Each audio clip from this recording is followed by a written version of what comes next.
First of all, happy Hanukkah, everybody, and welcome to this amazing bonus Thursday in December with the sun shining. We will take it.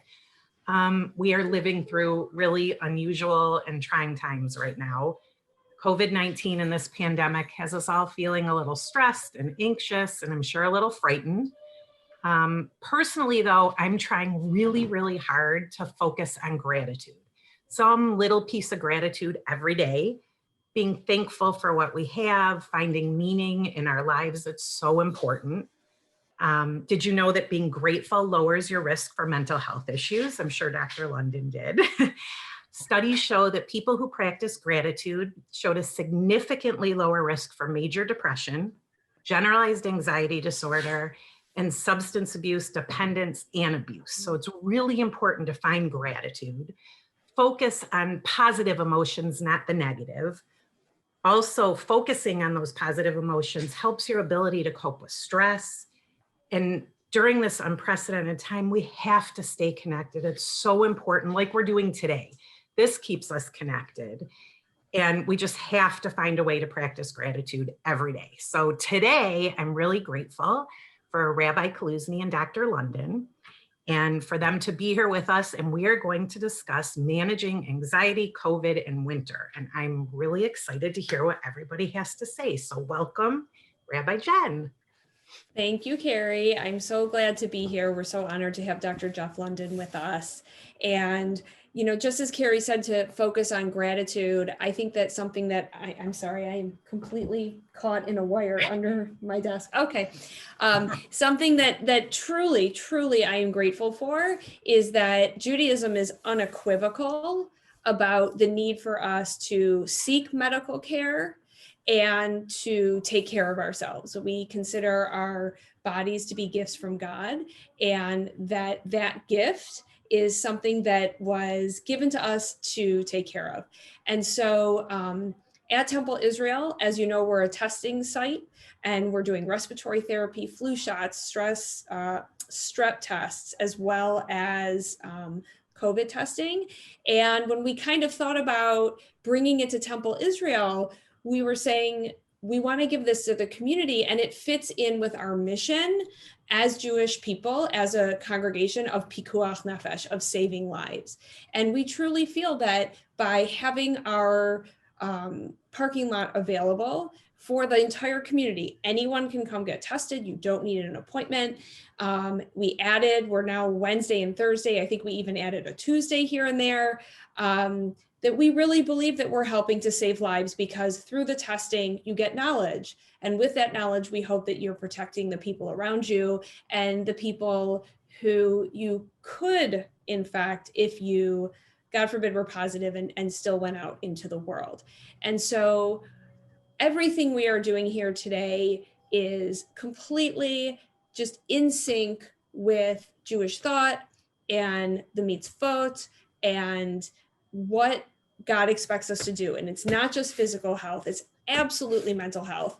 And the two are closely connected, right? We have to be healthy, mind, body, and spirit. And so again, so glad to have you. I'm going to kick it back to Carrie before I do that, please, I will be watching the chat. If you have questions, please use it, and I will be monitoring it. So will Carrie. And Dr. London is going to take some breaks as we go through to make sure we answer questions. So I'm going to give it to Carrie to introduce Dr. London. The chat and the Q&A. At the bottom, you'll see there's a Q&A section and the chat, and we will be monitoring both. So please, okay, I'm thrilled to welcome Dr. Jeffrey London today. Dr. London is board certified in the areas of child, adolescent, and general psychiatry. He has over 40 years of experience working with children, adolescents, and adults. He's a graduate of the University of Michigan Medical School, Go Blue.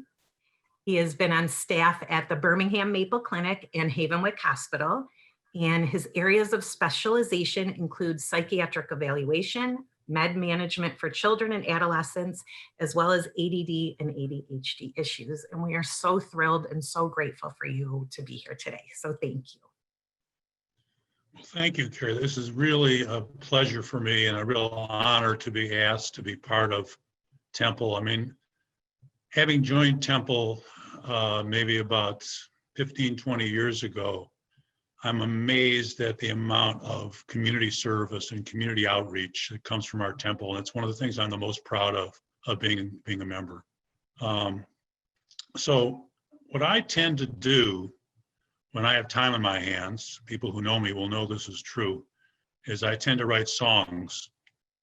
So a lot of times you can say more in a song than you can in a talk. So everything I'm about to say is probably included in this first song that I wrote. I just wrote this in the last few days. I like what songs. So this is my payment for talking to you. You have to listen to me sing. People get ready. There's a vaccine coming. You won't need no credit card or PhD. All we need is time to get our workforce humming. But keep your mask on while you wait with me. People get ready, try not to unravel. First we must get through all this ice and snow. What we're headed for is really unknown travel. But when we get there, I just hope we'll know. People get ready, try not to be impatient. Scientists need the chance to get things right. We're all just leaning on faith and craving information. But at the end of the tunnel, I see a little light. I love that. That was beautiful. Well, that's how I'm feeling. I'm feeling kind of like this vaccine and the knowledge that it's starting is a wonderful, hopeful thing. But you know what it also is kind of anxiety provoking, which is surprising. Because when things change, even when they change for the better, they open up questions of what am I going to do? What is this going to mean? What is this next phase going to be? In some ways, we've kind of, in the way we can, which is impossible to do, gotten used to this current situation we're in. And while we're so thrilled that the vaccine may point the way towards getting back on track to something new, and this raises one issue that I think is very important, and I really want a central issue. If we're searching for a way to go back to the way things were, I think we're going down the wrong path. Because in some ways, things will never be the same. That doesn't mean they're always going to be like they are right now. And it doesn't mean that it's bad for the worse. We have learned some things from this pandemic. We have changed in some ways that we will never be able to unchange. And some of that is good. You know how when you get a bad cold and you say, if ever I feel good again, I will never complain about anything. And of course, you get over your cold, and the next day your wife says something to you that you didn't quite like, and you get angry, and you say, wait, what happened to that pledge I made? And the same way in this pandemic, we are going to go on to something new, something different, and really searching for that new normal and making it as good as it can be is what we're trying to do. But in the meantime, what do we do? So my talk was I'm really trying to focus my talk on my area of expertise, which is children and adolescents. But it occurred to me that we're all in this together. We're all stuck in this feeling of unknown in a place that we've never been before. So what are the things we need to do in the current situation to try to help us get through it? So the first thought that I have is establishing a routine. As much as you can, one of the big problems we all have now, and I'm sure you've had this, I know I have, I can't remember what day of the week it is. It's enhanced for me by the fact that I retired about 3-4 months ago. But even those who are staying home, and even if your kids are in school, a lot of times the days seem to blend together. Certainly the weekends aren't nearly as clearly encapsulated as they used to be.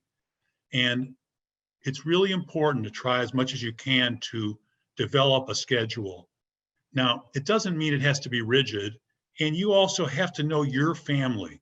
This is one reason that I always feel that writing a book about parenting and child development is fine, but it has to fit for your family. And the goal is for you to be the best version of yourself that you can be.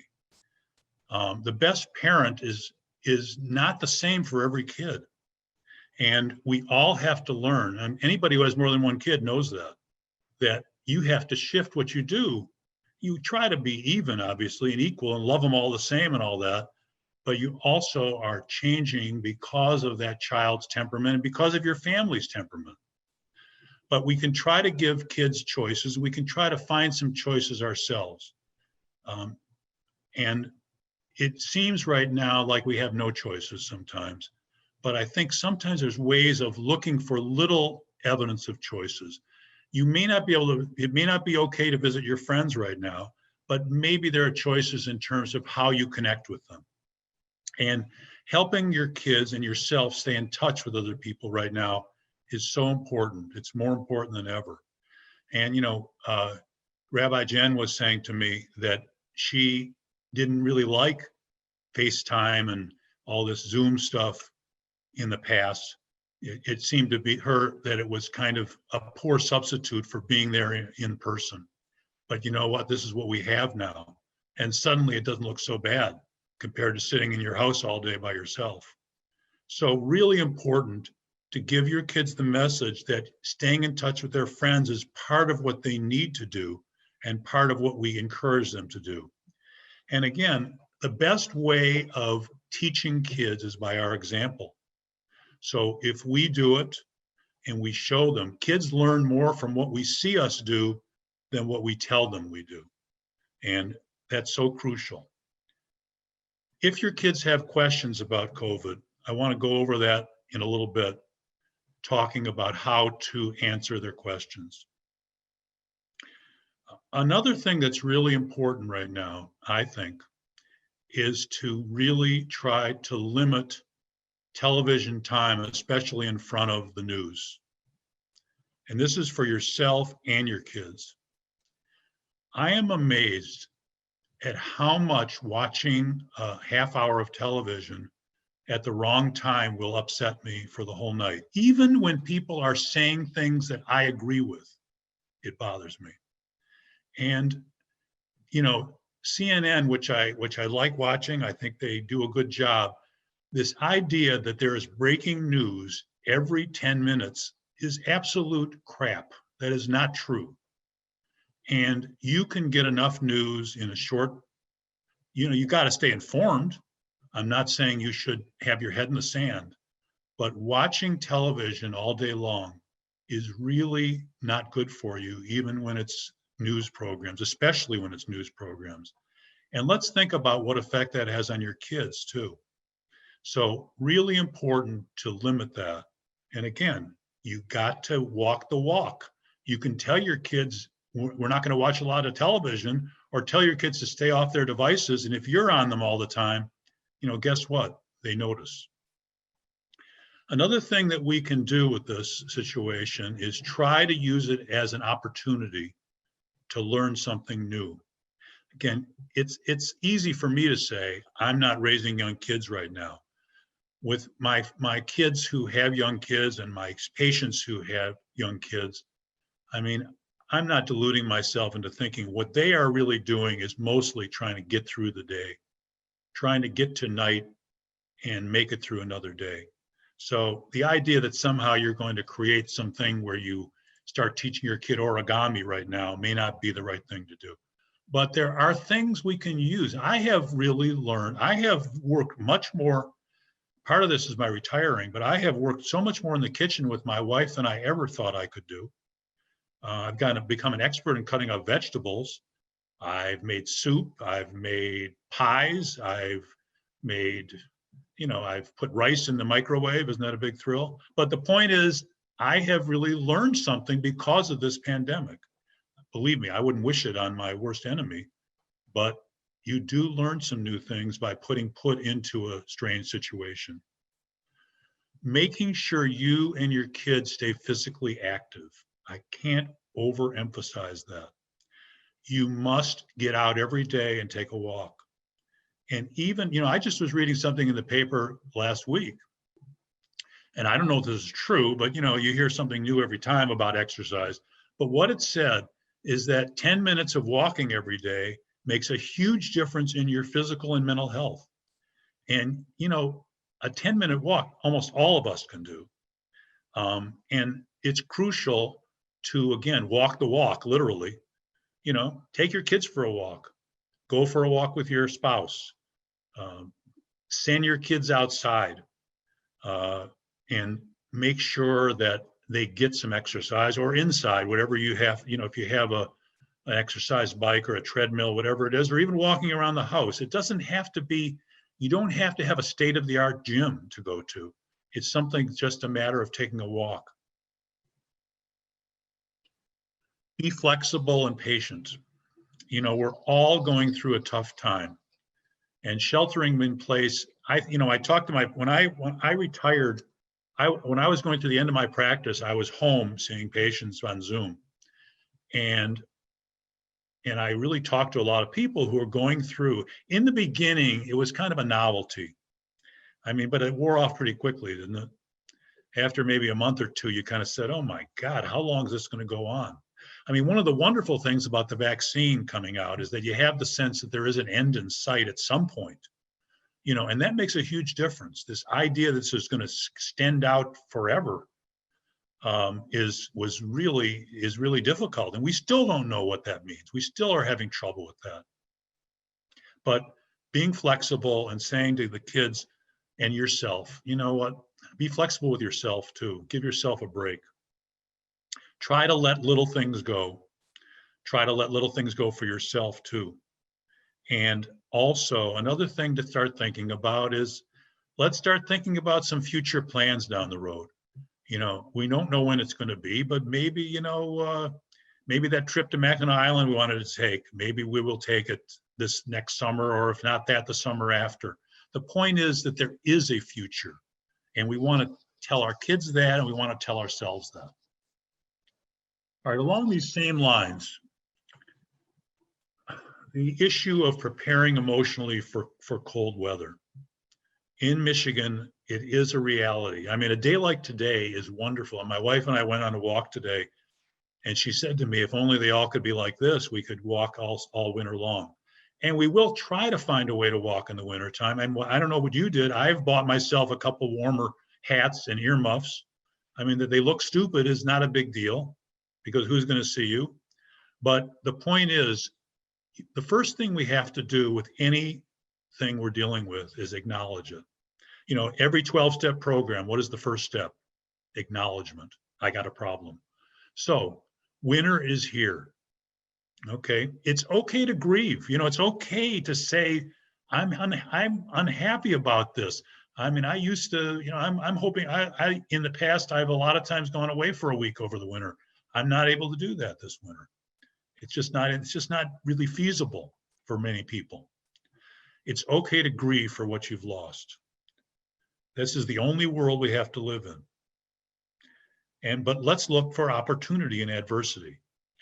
Don't expect to be rescued too quickly. When it happens, we'll all cheer, but right now we're in it. So how am I going to go for a walk or get outside in the wintertime?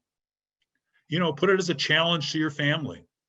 How are we going to get some exercise? Make it a choice, make it a fun thing, an activity that you think about. And you know what? A lot of times you think your kids will fight you, but a lot of times you go on a walk with them, they actually don't mind going, if you can make it fun for them. I used to go on a walk with my grandson, and we would be pretending to be, cops and robbers or whatever it was. Probably it was more something like Star Wars characters. But the point is, you can turn it into something positive. And it's really crucial to do it.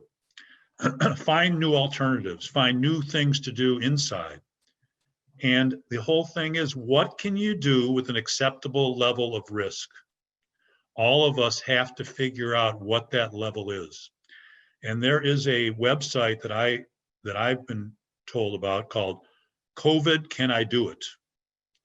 COVIDCANI-DO-IT.com.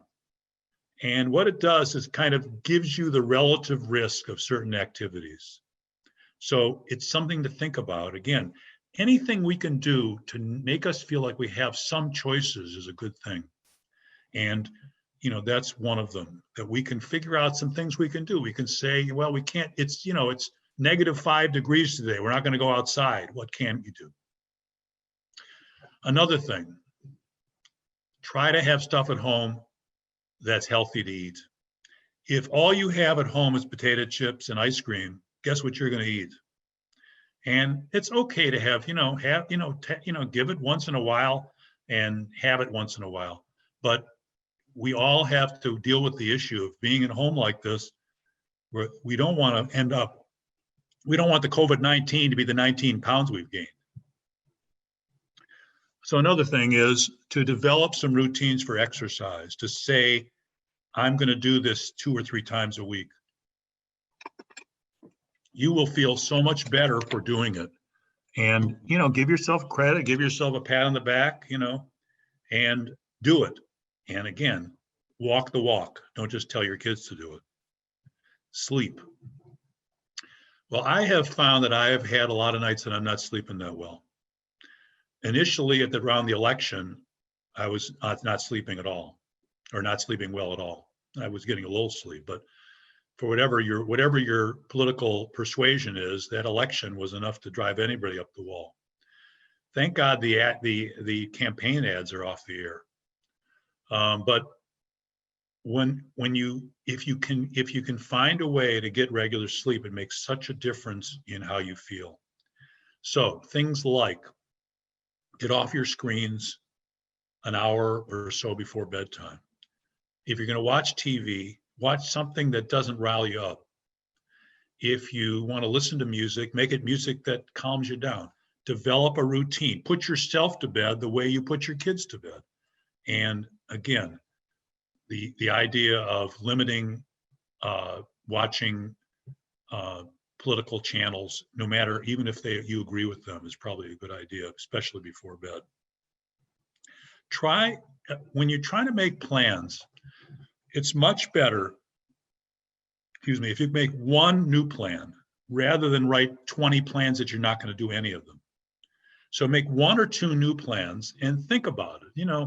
I'm going to start walking 2 or 3 times a week. Well, start there, and give yourself credit. And who knows, once that happens, maybe you'll do even something else that you are amazed at. But when you do stuff like that, it gives you the message that you can do it. The other thing is, and Rabbi Kaluzny will back me up on this one. We all need help. We all need help right now. But one of the best ways of feeling better is to help somebody else. Everybody knows somebody who needs help these days, from your elderly aunt, to your neighbor who can't get to the store, to whatever it is. And if you help somebody else, it actually makes you feel better about yourself. Before we stop for questions, I want to talk about one more thing in this portion of the talk. And that is something called seasonal affective disorder, or winter doldrums.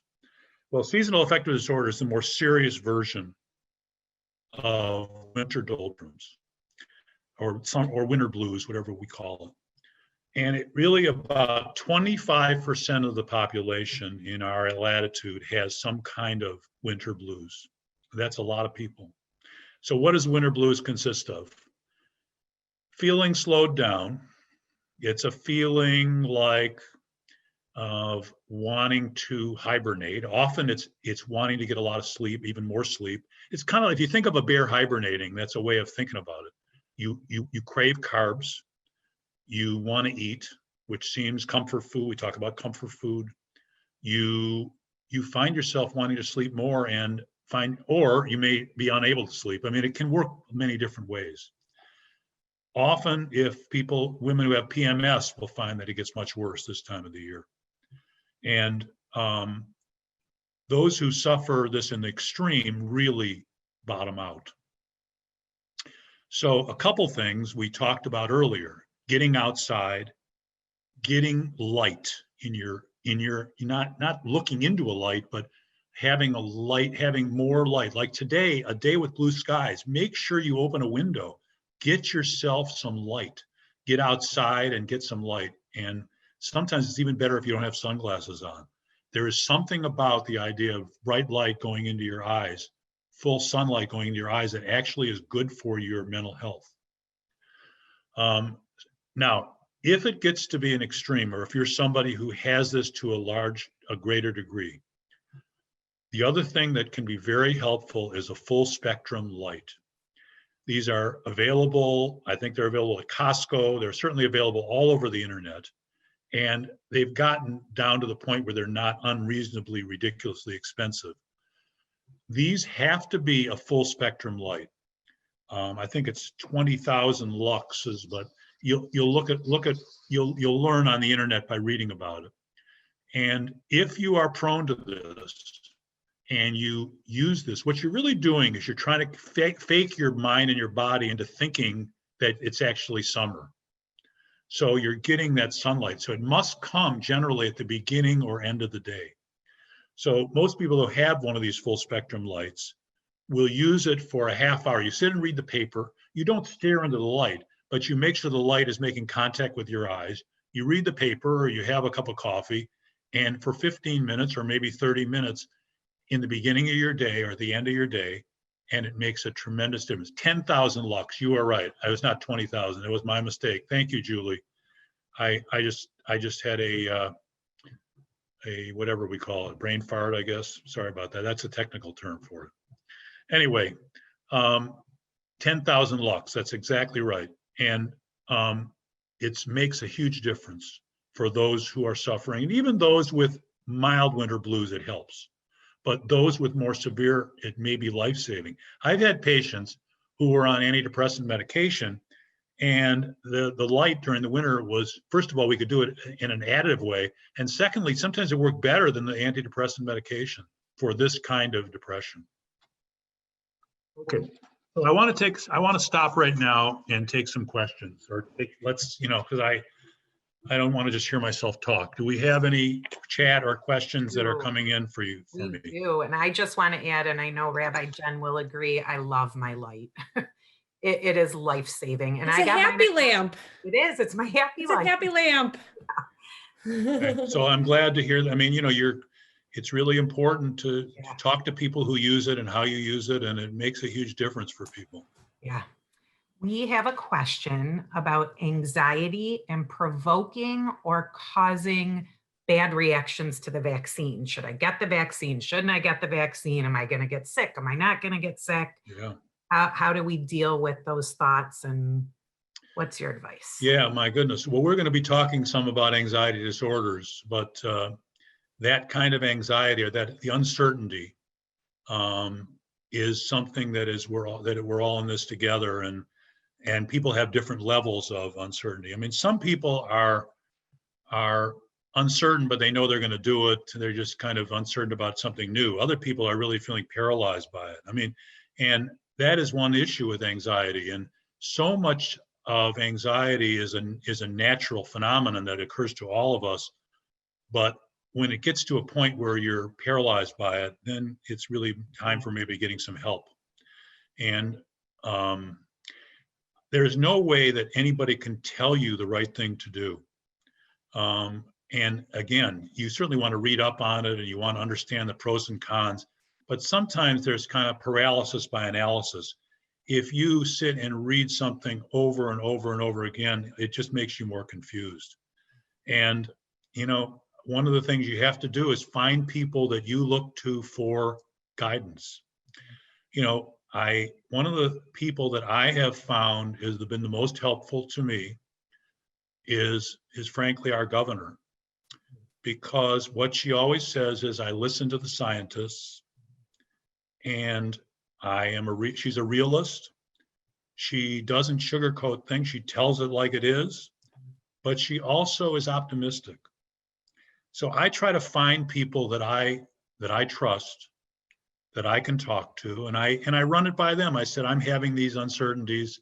Maybe it's your doctor, maybe it's your rabbi, maybe it's a good friend, maybe it's your mother, maybe it's your son, maybe it's your daughter. But you talk about it a little bit and you say, I just don't know what to do. And eventually you come to a decision.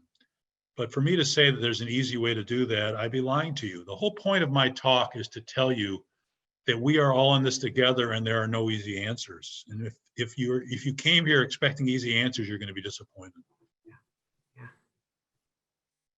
Any other questions do we have, or do we want to move on? We have 2 more. Okay, go ahead. Go Okay. ahead, KP.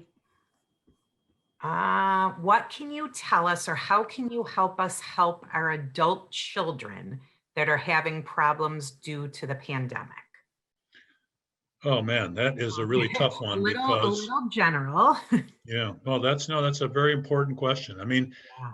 I think I want to talk about how to talk to kids about COVID. So it's really important that you talk differently to a young adult than you do, obviously, to a preschooler or to a school-age kid. I mean, one of the things we have to do is figure out what they have choices about and what they don't. And if they're adults, I guess theoretically they have choices to make, and there's only so much you can be an advisor to them. I mean, my daughter's great line to my wife always is, "Thanks for your input." But my daughter is in her 40s, so when she was in her 20s, she thought she knew everything then too, as I did. And we all know that hopefully you've learned something in those 20 years. I mean, I think if you can come from a position of not a controlling position, but let's have a talk about it and define what choices you see them having. I personally do not feel, I really think, when is adolescence over? I mean, we can have an argument about that. Is it when you have your bar mitzvah? I don't think so. Is it when you hit 20 instead of 19? I don't think so. Is it when you get a job? Maybe. Is it when you have a mortgage? Maybe. I mean, we could argue about that. The point is to talk about it as if you talk about it from the standpoint, you're an adult, you're a young adult, and you have to make decisions. And I understand that I'm no longer making decisions for you. However, there are some things that I'm really concerned about, and here's the way I look at it. And, I'm not going to tie you to the bed with a chain, but this is the way I look at things. Let's have a discussion about it. The whole point of it is if you can set it up as a dialogue, as opposed to, come into this room, young man, I want to tell you what the right thing to do is. I mean, to say, another thing you can say is, I'm not sure the right thing to do either, because it's probably true. And you start then have a discussion and you say, are you really weighing the pluses and minuses about this? Do you understand that if you go out with your friends and then you come back and you visit your grandmother, that you could really hurt her? I mean, you have to explain that to them, and in the end, a lot of things still are going to be choices that they're going to have to make. And we all have to deal with the reality of the fact that our kids do grow up. And as an adult, it's hard to deal with the reality that they don't possibly listen to what you're saying, right? Well, exactly right. And you hope, and this is where you, in a way, I think part of it sometimes is the uncertainty we have as parents of whether the messages we've made have been enough and gotten across. I mean, I know that when my kids left for school, my God, you start thinking, oh my God, they're certainly not, I'm not going to be, knowing what they're doing every day, every minute, and in a lot of ways, hopefully, they still brought some of you inside of their head with them.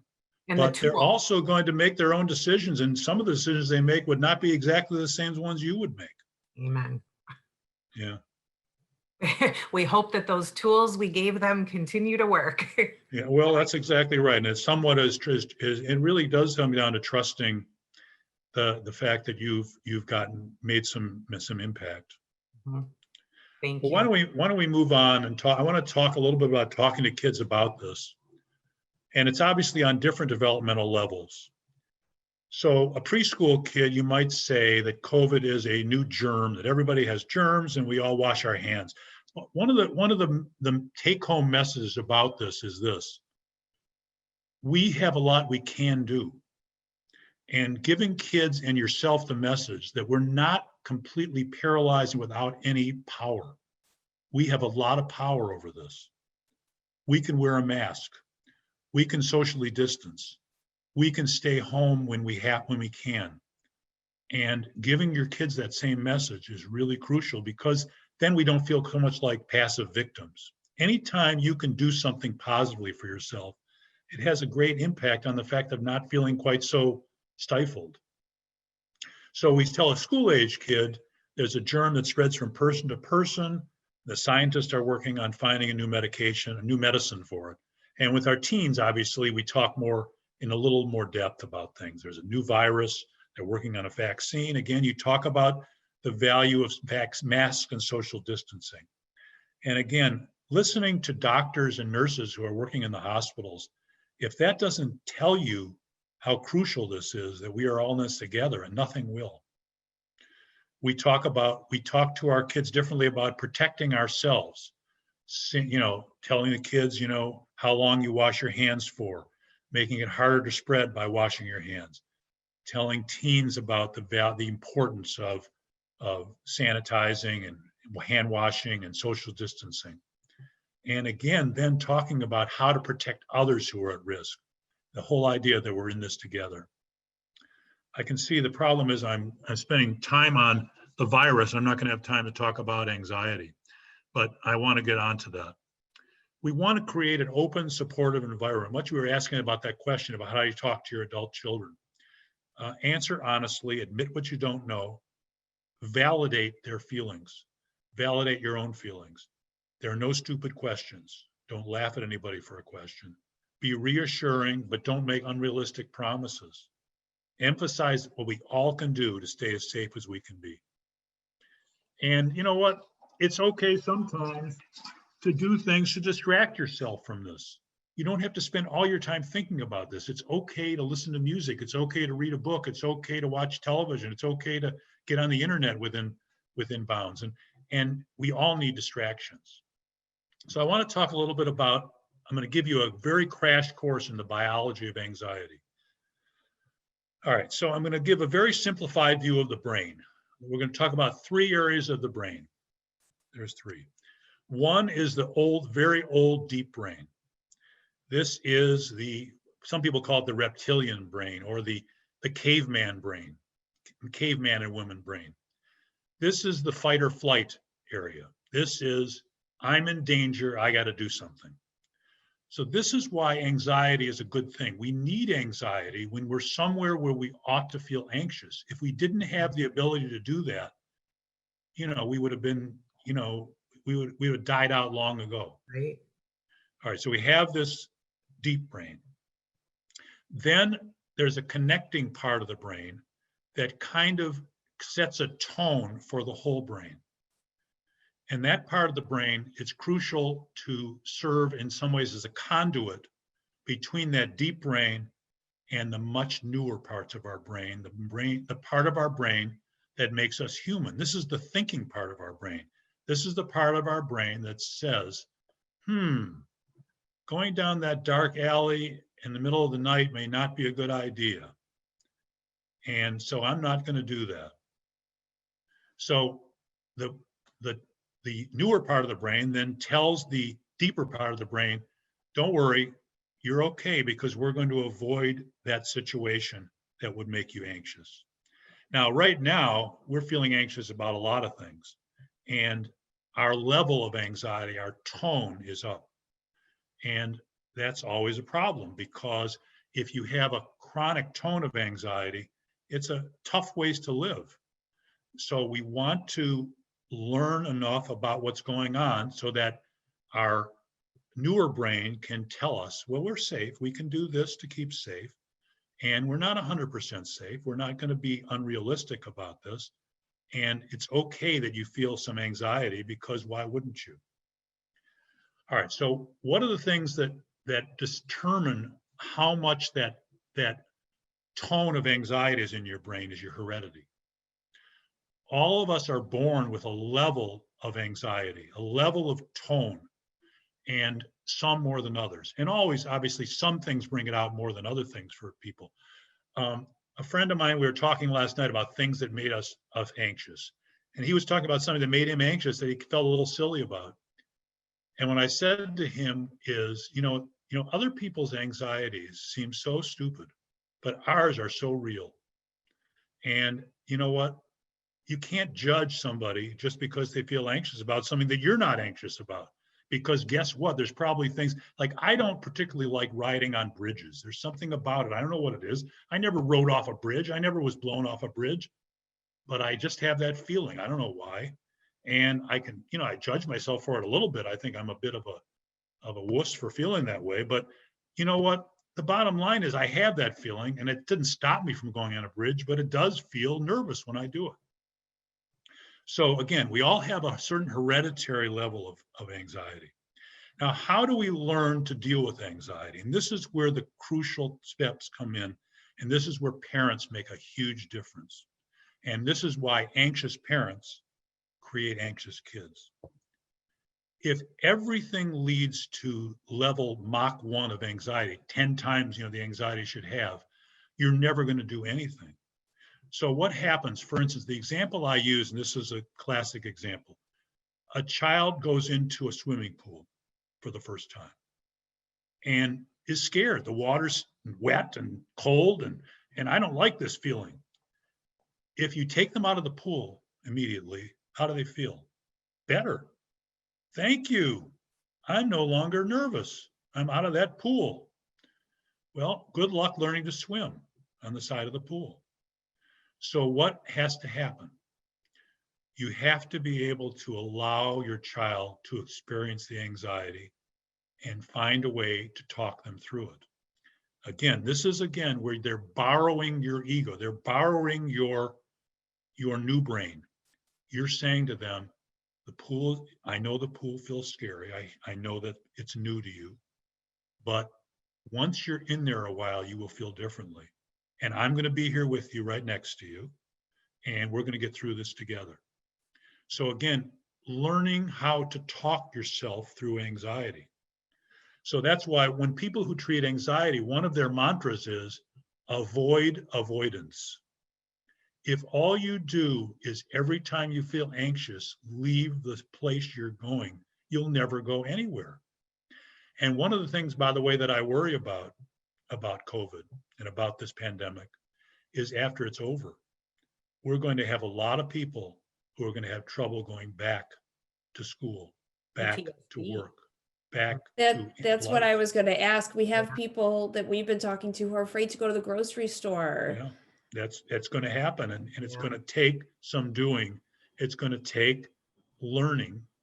And again, so much of it is building these experiences where you teach yourself that you can talk yourself down. People who have anxiety disorders, there is definitely a physical basis to this. There's a chemical basis to it. They have trouble unlearning anxiety. In other words, we've all had an experience where it's really, scared the heck out of you. And you go back to that. For me, I had a fall on a bike when I was riding a bike. Well, the next time I rode a bike, it scared me. And, what do they always say? Get back on the bike and you'll feel better. Well, if you get back on the bike and you fall off of it, guess what? You're not going to feel better. So it's a controlled way of getting back and facing your fears. That's what anxiety treatment, that's what anxiety is all about. And we have to apply that to this current situation we're in. What you're going to have to do is try not to judge yourself or other people. When somebody says, I'm really having trouble going back to a grocery store. I mean, maybe they don't have to go back right now, but eventually when they do, they may need to get their feet wet a little bit. They may need to go with a friend. they may need to convince themselves that they're not, every time they go in there, going to have an anxiety attack. What about And- going into like a smaller store first, like not going to Costco? Well, you can first? certainly find ways to do a hierarchy of responses. That's a good idea. However, people who work a lot with anxiety disorder, patients with anxiety disorder, find that if you go too slowly, that's not good either. What they found is, let's create a hierarchy of things to get to the point where you finally can go outside. They find that if you go too slowly, you never get there. You have to bite the bullet a little bit. But your idea that you can start by going to a store you know real well makes a lot of sense. Or you can start by going with a friend or whatever it is. The point is, don't judge yourself. Acknowledge where you're at and say, I've got to face this. That's the only way. Now, let's say you're someone who finds the anxiety is so strong that you just fall apart. Well, that's a sign that you probably need some help, a professional help with that. And what does medication do, or what does therapy do? Well, therapy for anxiety generally is cognitive behavioral therapy. This is therapy where you're trying to use that newer part of your brain to talk yourself through things, to look at things more logically, to avoid seeing everything as all or nothing, or seeing yourself as a complete failure or a total loser for not being able to do it. That does not help. Yelling at somebody or saying, what's wrong with you? Or, and part of the problem is when I see my kids go through sometimes, then I say, what's wrong with me? I didn't teach them enough. And then I feel bad about myself. And I say, didn't I teach you anything? And of course, that's not the answer. The answer is to say, hey, we're all anxious, but we're going to face it together. We're going to figure out what steps we need to take. And again, cognitive behavioral therapy has been proven to work for anxiety. If therapy is not enough in and of itself, this is where medication can come in. And the medications we use for anxiety, you might think we're using medicines such as, tranquilizers like Xanax or Valium. Unfortunately, in an acute anxiety attack, it might be helpful. But for more generalized anxiety or anxiety that persists, it's really the serotonin reuptake inhibitor antidepressants such as Prozac and Zoloft and Paxil and Lexapro that are the helpful medicines. And what they probably do, we don't really even know how they work. They raise serotonin in the brain, but what they probably do is they change that tone. They change that basic tone of the brain. So you get the anxiety down to a manageable level, and now you can face it. But if you don't do both, if you just reduce the anxiety, but you stay in your room, you're never going to come out of your room. You've got to then get out of the room, get out of the house, get close to the store, and as Jen said, maybe get into a smaller store to begin with. We're all going to have to start looking at these kinds of things. We're not ready yet. Right now, we're still at a point where we're still in limbo, and we're going to be in limbo for a while. But that doesn't mean we can't start looking at these kinds of things and look at how we can do things to avoid the avoidance, how we can do things to give ourselves the message that we have some choices and abilities to do things. And again, I really think that right now, a lot of my patients who had social anxiety were kind of happy to be at home. They were practicing for this. I know some middle schoolers. They felt like everybody's at the don't same miss it. level. Yeah. Some middle schoolers I know are not unhappy to not have to go In through some middle ways, school. in some ways, right, exactly. We're in the safe bubble, right? All right, I want to stop and see if there's any questions. I threw a lot out there. There are a few. Oh, okay. So we have someone who also recently retired, and they are asking for any recommendations that you may have on brain stimulation other than exercise, any activities. Okay. Brain stimulation. Words. You're not talking about like signs, memorizing the presidents, those kinds of things. You're not talking about you're not talking about I see what you mean. Yeah. Well, I do think, look, there's a lot of questions about what really works. Just, some people will say crossword puzzles are really good for you. I don't know. I think that you can find some things to do that are a little bit more, maybe something a little out of your comfort zone. Um, we have been doing a lot of jigsaw puzzles, and while I'm comfortable doing it, it's a different part of my brain that I'm exercising than I am with a crossword puzzle. Mhm. Maybe learning a new game, learning a new card game.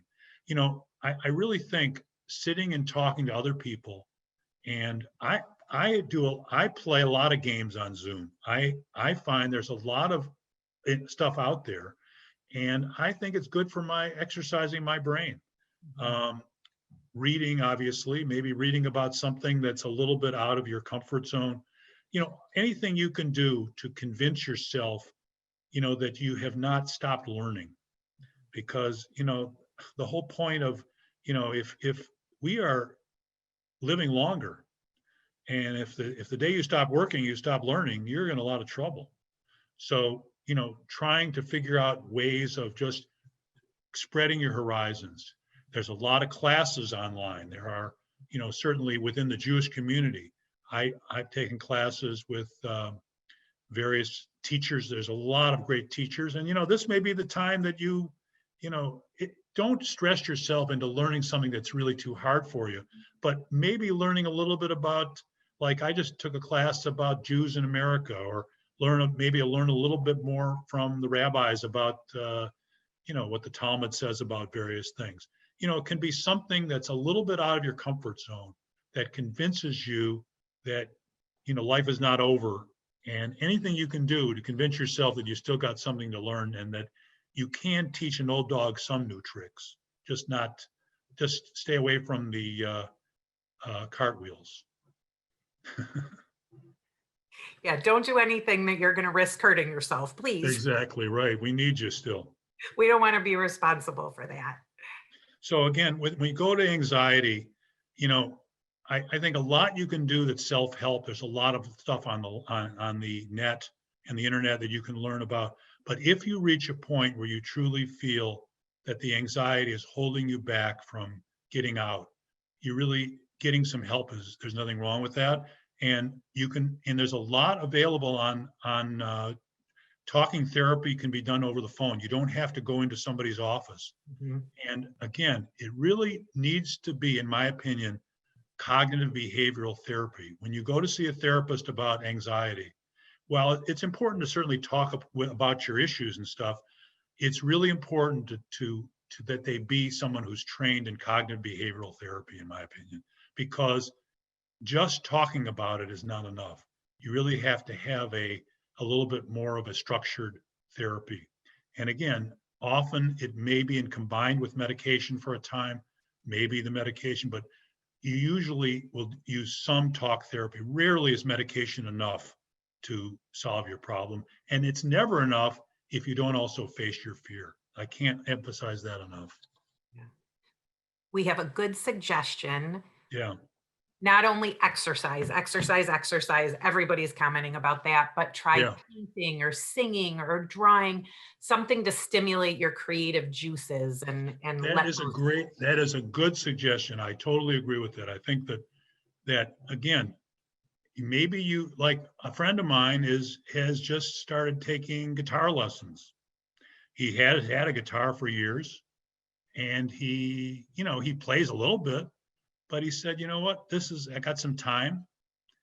Again, don't overtax yourself. Don't take on, nuclear physics at this point, maybe, but take something on that you're a little bit, that you've always wanted to know about, give yourself permission to expand your horizons a little bit.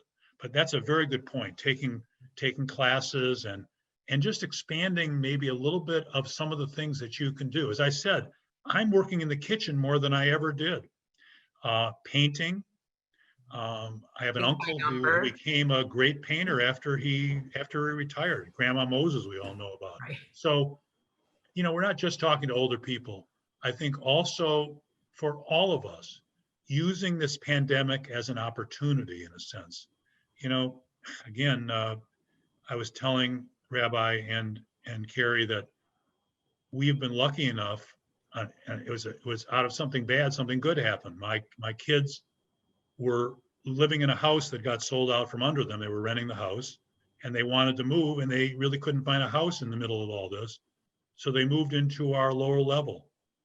So we call them the lower level Londons now. And what a joy it is for us to have my son and my daughter-in-law, my two grandkids. And, it's like there are things that have come out of this. We have tested ourselves in a way, like any test that we have faced, we learn something about ourselves, don't we? So, this is not all about, it's not, like Carrie said, it's not all about talking about the things that are wrong. It's also finding gratitude for what's really important. One of the things we've all learned is how valuable our friends and family are to us, aren't we? Haven't we? If you haven't learned that, then open your eyes. Yeah. So Yeah. are we getting close to closing time? So Almost 3. I decided to come up with a way of, this is Hanukkah, and tonight is the first night of Hanukkah. And, I have written a song. Actually, I wrote this song, it looks like about 16 years ago, but it's called The Most Hanukkah Time of the Year. And you'll understand the tune. And it's always been a tough time of the year for Jews. We love Hanukkah. It's a great holiday. It is not Christmas. It is clearly, Christmas is a whole other animal. It's like taking all our holidays and roll them into one. And we live in a community that, guess what? It's not a totally Jewish community. I hate to break it to you. So I wrote this song called It's the Most Hanukkah Time of the Year, just to tell it like it is. It's the most Hanukkah time of the year. With those latkes you're frying and presents you're buying and loved ones are near. Maybe. It's the most Hanukkah time of the year. But it's the least secular season of all. At the malls they're ho-hoing, your neighbor's lights glowing, and carolers call. It's the least secular season of all. And your favorite station, to your consternation, keeps playing the same Christmas songs. I like Comet and Cupid, I guess that I'm stupid, I find myself singing along. It's a most difficult time of the year, with your kids asking questions and making suggestions. Why can't we have a tree? It's a most difficult time of the year, with those Christmas songs playing and jingle bells draying. A Jew may feel largely ignored. What's a mere game of dreidel compared to a cradle containing the Son of the Lord? Yet it's a most wonderful time of the year, 'cause in spite of the weather, sometimes we get together, so be of good cheer. It's a most wonderful time. Christmas joy isn't a crime. It's a most wonderful time, even in COVID, of the year. Yay. Well, thank you. I thank you for listening to my songs, and thank you for, Thank you so I much. hope I've shared some things that have been helpful. The one thing that I hope the message you got is that there's a couple. One, we're all in this together. 2, nobody has all the answers. 3, anxiety is a part of life. And 4, facing your fears is the only way that you'll ever get over them. Thank you very much. Thank you so Thank much. you. Thank you. Thank you. And I know a few of you have asked, this will be on our YouTube channel and on the temple's website very soon. So Dr. London, thank you. Thank you for singing to us and sharing all of your words of advice. And we are so grateful, and we hope that you will join us again soon for another program like this. I'd love to do it. Thank you. Just give me a call. Thank you. Bye-bye. Thank Thanks, you. everybody. Bye, Bye-bye. Go everyone. outside. Yeah. Bye. Yeah, go for Go for a walk. Take care.